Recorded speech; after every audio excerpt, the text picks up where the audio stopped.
तो इमाम आजम रहमतुल्लाहि ताला अलैह 70 में पैदा हुए और इमाम आजम को ये शरफ हासिल है कि उनके वालिद के सर पे हाथ रखकर मौलाए कायनात ने इमाम आजम और उनकी औलाद के लिए दुआ फरमाई थी।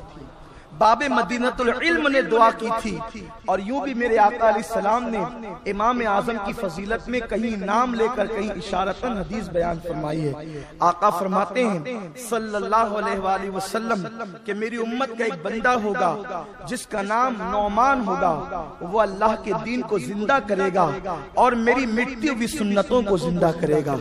गैब दा नबी सल्लल्लाहु अलैहि वसल्लम ने मेरे आका इमाम आजम अबू हनीफा का नाम लेकर के बताया। शायद गैर मुकल्लिदों को हसद इस बात पर भी है कि वो नबी का इल्म गैब मानते नहीं और इमाम आजम रसूलुल्लाह के मौजज़ात में से एक मौजज़ा है, क्योंकि हुजूर अलैहिस्सलाम ने उनकी विलादत से जो है वो तकरीबन 60 साल पहले इमाम आजम की आमद की बशारत दी। इमाम आजम की शान क्या है? एक मर्तबा जिब्रील अमीन अलैहिस्सलातु व तस्लीम मेरे सरकार की बारगाह में हाजिर हुए और हाजिर होने के बाद अर्ज किया, या रसूल अल्लाह सल्लल्लाहु तआला अलैहि वसल्लम, जे लुकमान हकीम जो थे, जब अल्लाह तबारक व तआला की हिकमतों में से कोई एक हिकमत का जर्रा खोलते तो उस वक्त दुनिया की सारी हिकमतें दस्त बस्ता खड़ी हो जाती उनके सामने और मुंतजिर रहती कि अब हिकमतों के दरवाजे खुलते रहेंगे। जैसे ही लुकमान हकीम की हिकमतों का जिक्र आया, मेरे सरकार के दिल में ख्याल आया, काश कि मेरी उम्मत में भी कोई ऐसा बंदा होता जो हिकमतों के राज खोलता। उस वक्त अल्लाह ने जिब्रील को फरमाया, जिब्रील मेरे महबूब के दिल के ख्याल के हवाले से उन्हें खबर दे दे कि महबूब तेरी उम्मत में भी एक बंदा होगा जिसकी कुन्नियत अबू हनीफा होगी और वो जो है जब राज खोलेगा और हिकमतों के, तो वो इस तरीके से हिकमतों के राज खोलेगा और आपकी उम्मत तक पहुंचाएगा।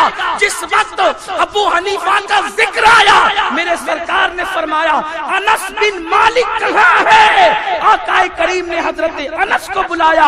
अनस ने कहा, लब्बैक या रसूल अल्लाह। आका फरमाते हैं, मफ़हूम हदीस है, अनस ये मेरे मुंह का लुआब, मैं तेरे मुंह में अमानत रखता हूँ, जब तुझे अबू हनीफा मिले ये अमानत उस तक पहुंचा देना।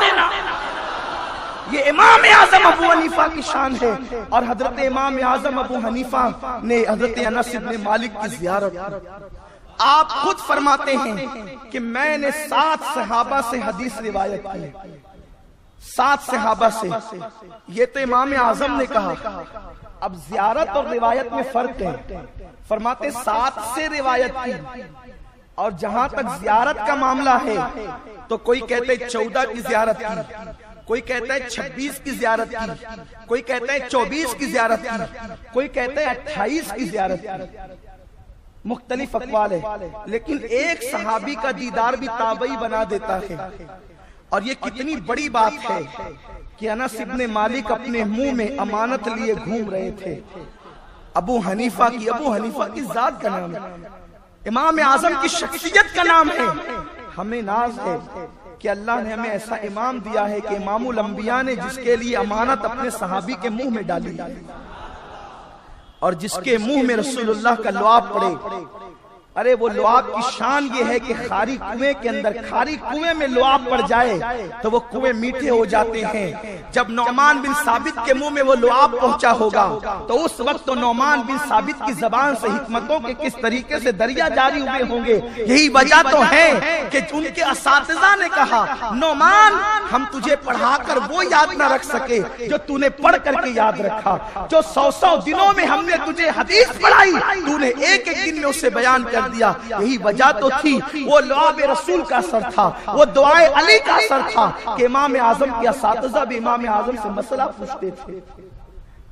और मसला बताने के लिए सिर्फ इल्म की जरूरत नहीं है, मसला बताना हो या कोई काम करना हो, सबसे पहले कर्म की जरूरत है।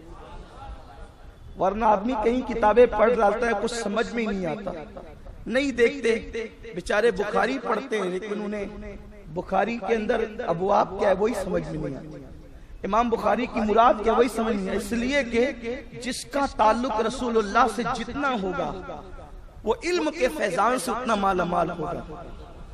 एक इल्म है, एक फैजान इल्म है। इल्म तो मिल सकता है जैसे शैतान को मिला, लेकिन फैजान इल्म नहीं मिल सकता जो नबियों से दूर होगा। उसे फैजान इल्म नहीं मिला। जिब्रील को इल्म भी मिला, फैजान इल्म भी मिला, और शैतान फैजान इल्म से महरूम था। इसलिए कहा कि आदम तो मिट्टी से बने हैं और मैं तो आग से बना हूँ और मैं इनसे बेहतर हूँ, और अकड़ गया। लेकिन जिब्रील शबे मेराज आका को जगाने के लिए आते हैं, लेकिन अल्लाह का हुक्म है कि जाओ मेरे महबूब को बुला करके लाओ। तो जिब्रील अर्ज करते अल्लाह तेरा हबीब तो सो रहा है, बता जगाऊं कैसे।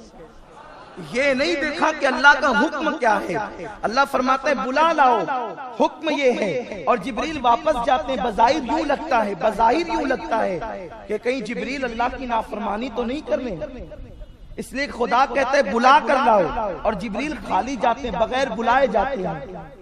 ये बज़ाहिर यूं लगता है, लेकिन यूं नहीं है। ये अल्लाह तबारक व तआला का कानून है। उसने बता दिया महबूबों के लिए अदब लाजिम है। तो जिब्रील को वापस जाना गवारा है, लेकिन अपनी तबीयत से उठाना गवारा नहीं है। ये फैजान इल्म है, फैजान इल्म इसे कहते हैं। आज दुनिया में फिरके न बनते अगर फैजान इल्म सबको नसीब होता।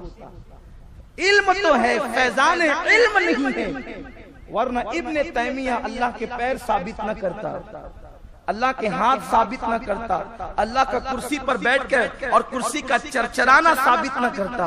गैर मुकल्लिदीन के जो इमाम अव्वल है, जिसे दुनिया इब्ने तैमिया कहती है, उसका अकीदा इतना गंदा था। वो कुर्सी पे बैठ करके पैर हिलाता था और कहता था जैसे मैं पैर हिला रहा हूँ, अल्लाह भी अपनी कुर्सी पे बैठ के यूं पैर हिलाता है। ये फैजान इल्म से महरूमी है। इल्म है, फैजान इल्म नहीं। जहाँ फैजान इल्म होता है फिर वहाँ जवाब अलग नौइयत के होते हैं। आप जानते हैं इमाम आजम के सीनियर कहलाते हैं इमाम सुफियान सौरी। सुफियान सौरी सूफी भी है, मुहद्दिस भी है और फकीह भी है। बूढ़े हो गए थे, एक मसला सामने आया। एक शख्स ने अपनी बीवी से झगड़ा किया और झगड़े में गुस्से में आकर के कह दिया मैं कसम खाता हूं कि तू मुझसे पहले बात करेगी, तू मुझसे पहले बात करेगी, जब तक तू बात नहीं करेगी मैं तुझसे बात नहीं करने का।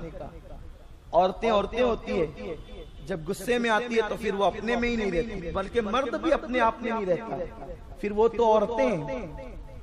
जैसे शौहर से सुना के जब तक तू बात नहीं करेगी मैं बात नहीं करूंगा तुझसे, उसने भी गुस्से में आके कहा मैं भी कसम खाती हूँ जब तक तुम बात नहीं करोगे मैं भी बात नहीं करूंगी। दोनों ने कसम खा ली। गुस्सा तो जाना ही था, आता है तबाही मचा के चला जाता है। गुस्सा आया, लड़ाई करवा दी, कसम खिलवा दी, चला गया। अब गुस्सा जो फरू हुआ, खत्म हुआ और हवा हुआ, तो दोनों बैठकर सोचने लगे अलग अलग, अब कौन बात करे। वो सोचते वो पहले, वो सोचते वो पहले।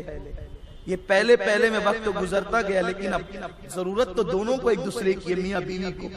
गुस्से में कह तो दिया, लेकिन आप परेशान से हो गए, तो जो पहले बात करेगा वो कफारा देगा। शौहर निकला, इमाम सुफियान सौरी के पास आया, कहा हुजूर हमने आपस में झगड़ा किया है और मैंने कसम खा ली है कि जब तक तू बात नहीं करेगी मैं नहीं करूंगा, और उसने भी कसम खा ली है। अब पहले तू और पहले तू में वक्त गुजरता जा रहा है, क्या करे। इमाम सुफियान सौरी ने फरमाया भाई जा तू अपनी बीवी से बात कर ले और कसम का कफारा दे दे। जवाब सुना, लेकिन अवाम की ये तबीयत होती है कि जब वो अपनी मर्जी का जवाब नहीं पाते तो फिर वो चार जगह घूमते हैं। लोगों का हाल यही है। आजकल भी तलाक के मामले में बहुत से तजुर्बात हुए हैं कि तलाक 3 दे दी, आके बैठेंगे क्या बात है, तो कह दे कि तलाक तो पड़ गई, तो पहले बहुत मोहब्बत से कहते कुछ रास्ता निकालिए ना। अरे जब अल्लाह ने रास्ते बंद कर दिए तो अब किस मौलाना में हिम्मत है कि वो रास्ता निकाले। जो रास्ता निकालने जाएगा वही रास्ते से हट जाएगा, उसके ईमान का जनाजा निकल जाएगा। जहाँ खुदा ने रास्ते बंद कर दिए कोई रास्ता नहीं निकाल सकता, और जहाँ उसने रास्ते खुले रखे हैं तो फिर उसके बाद तो तुम्हारे लिए आसान नहीं आसानियां। तो जब अहनाफ में शवाफे में कहीं रास्ता नहीं पाते तो फिर लोग गैर मुकल्लिदीन के पास जाते हैं, तो फिर वो बड़ी शान से कहते हैं लोगों को अपनाने के लिए एक महफिल में 10 मरतबा भी दो तलाक, 100 बार भी दोगे तो एक ही होगी। हमने कहा शर्म करो, एक औरत के लिए इतनी गलत बात न करो। दुनिया में जीते हो, ईसाई यहूदी मुशरिकीन के दरमियान जीते हो। अरे दुनिया का कानून है, एक महफिल में 100 गालियां दो तो 100 का ही कानून बनेगा कि तूने 100 गालियां दी। तो आखिर गालियां 100 दो तो 100 गिनी जाए, तमाचे 100 दो तो 100 गिने जाए, 100 मुक्के दो तो 100 गिने जाए। ये तलाक का क्या कसूर है कि 100 और 1000 भी दे दो तो एक ही पड़े। कुछ तो सोचो, कुछ तो काम लो। और फिर ये एक नशिस्त में कई तलाकें एक ही होती है। ये गैर मुकल्लिदीन की बिदअत और खुराफात हैं। वरना फारूक आजम का फतवा है कि एक नशिस्त में 3 तलाक 3 ही होगी। इस पर उम्मत का इजमा है कि 3 तलाक 3 ही होगी। मेरे प्यारे आका अलैहिस्सलाम के प्यारे दीवानों, तो उस शख्स ने इमाम सुफियान सोरी से सवाल जवाब सुना, कफारा देना पड़ेगा। फौरन इमाम आजम के पास आ गया। इमाम आजम के पास आया, कहा हुजूर ऐसा ऐसा झगड़ा हो गया, ये मसला हो गया, क्या करें। इमाम आजम ने मसला सुना, फरमाया जा तू अपनी बीवी से बात करने में पहल कर, कोई कफारा देने की जरूरत नहीं है, कोई कफारा तुमने नहीं देना, जाओ खुद से अपनी बीवी से पहले तुम बात कर लो। अब मसला सुना तो पब्लिक को दिलचस्पी होती है उलमा को लड़ाने की। ये बहुत शौक है पब्लिक को कि उलमा आपस में लड़े। अच्छा, जब लड़ाते पब्लिक ही हैं और उसके बाद जब उलमा लड़ते हैं तो कुर्सियों पे होटलों पे बैठ के बोलते हैं कि उलमा लड़ते हैं। लड़ाया तो आपने। इसने जब मसला वहां से अपने मुतालिक नहीं पाया, इमाम आजम के पास आया और इमाम आजम ने मुख्तलिफ जवाब दिया। तो घर जाने की बजाय कि अमल करता, इमाम सुफियान सोरी के पास गया, कहा आपने तो ये कहा, इमाम आजम ने तो ये कहा। लेकिन उस दौर के लोग बड़े संजीदा थे। इन्नमा यख्शल्लाह मिन इबादिहिल उलमा के जलवे उनकी जिंदगी में नजर आते थे। इमाम सुफियान सोरी को गुस्सा तो आया कि मैंने जो मसला बताया उसके खिलाफ उसने बताया कैसे। बूढ़े हो चुके थे, असा उठाया और कहा वो नोमान गलत मसले बताता है।